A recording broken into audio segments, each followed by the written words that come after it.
guys? Mr. SLC here. We got the PlayStation 5 and we'll be installing the 1TB Acclamator HDD inside the PS5. It's really easy. Let's do it now. So you take the PS5, you put the PlayStation logo down, then you press down, you slide the cover this way. Okay, so there's a screw right here. I removed it. And we'll go ahead and remove this cover. Okay, then we'll go ahead. We're going to take our Acclamator, our SSD here. So cool. And we're going to just plug that in right there. So, plugs in on this side. Okay, we got it mounted in place. Now we'll go ahead and reinstall the cover.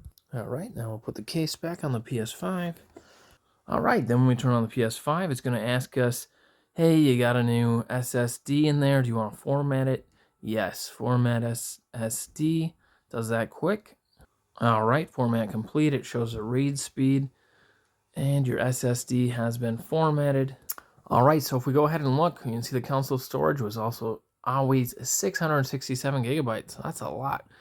But if we go over here, we have 1 full terabyte available for PS5 game downloads, installations, and gameplay. So that's the new SSD card. Thanks for checking it out, guys. And we'll see you next time. Bye-bye.